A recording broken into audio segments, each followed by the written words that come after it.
It's been terrible to just him to walk in and us to realize that someone suffocated who there was no reason for this to happen. He had plenty of oxygen. If he just would have known in time, it was just a complete failure of the system. That's what the family of an upstate man has to say about a power company's handling of rolling outages during the cold Christmas Eve of 2022. Tony Smith, who lived in Anderson County and relied on oxygen, lost his life when he lost power. Now his family is suing Duke Energy, saying they did not do enough. Rolling outages are a step utility companies can take to protect the power grid. It means manually shutting off and restoring power for customers. In 2022, about 95,000 people in South Carolina lost power over that Christmas holiday. Now, that's more than the population of Greenville City. Fox Carolina's investigative team has been looking into what Duke Energy did and did not do during the storm. Now, Duke has not addressed the claims, but Fox Carolina's Grace Runkel spoke with the family, who says Duke waited too long to tell customers what was happening. For many homes here in the upstate, the heat turned off and tree lights went out. But at the home of 73-year-old Tony Smith, an oxygen tank lost power. Duke Energy blamed the outages on the weather, but we uncovered they knew rolling outages could be a possibility nearly 2 years before that winter storm. Despite this, the company did not properly prepare a notification system, leaving customers like Tony Smith in the dark. Dad was a family guy. He had his quirky ways of doing things. Tony Smith was a father, grandfather, brother, and a true music lover. That was his.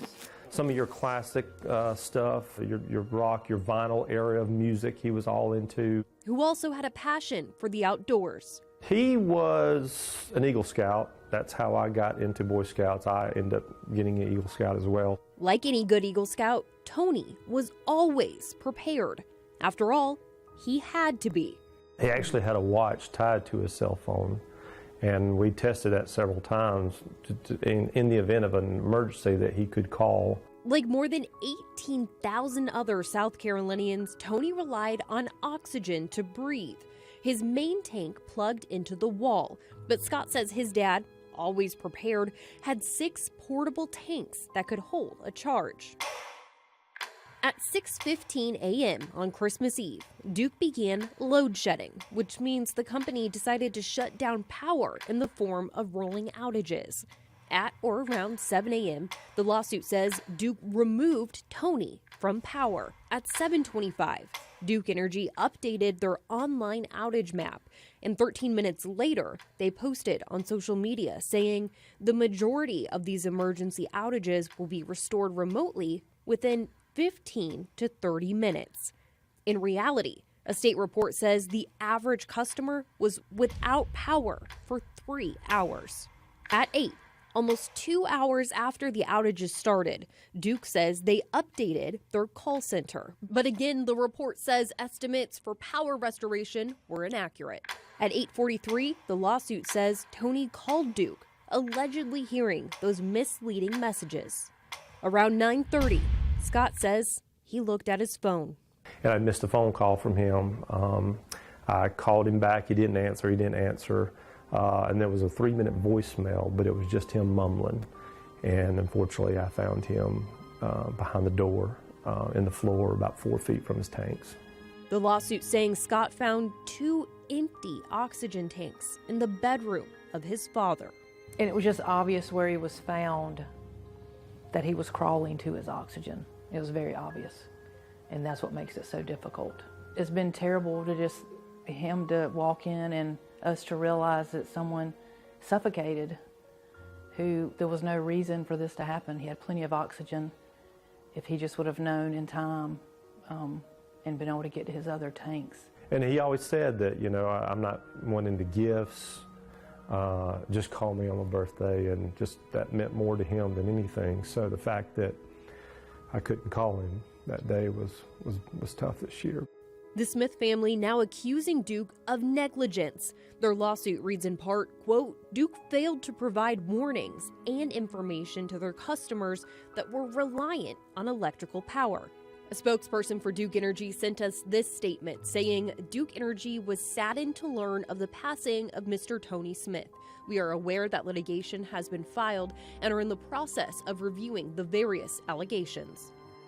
South Carolina has two main agencies responsible for overseeing and inspecting utilities: the Public Service Commission and the Office of Regulatory Staff, or ORS.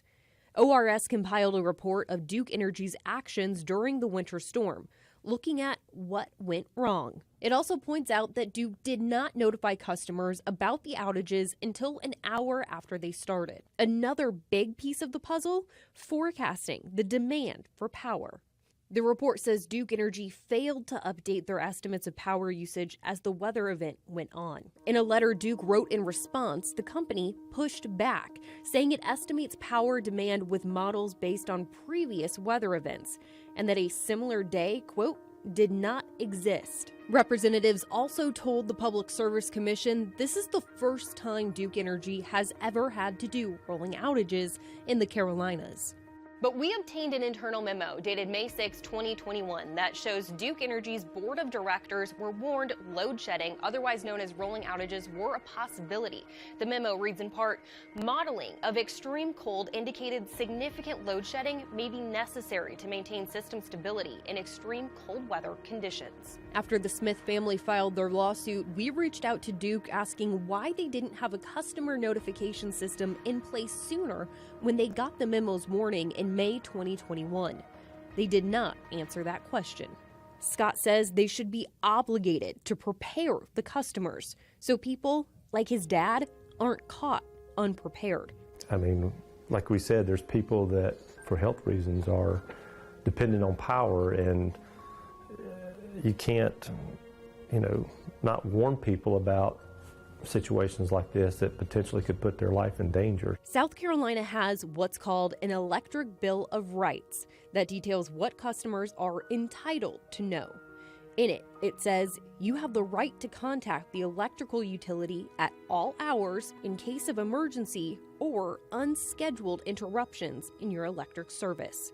But nowhere in these requirements does it say a utility company is responsible for notifying customers.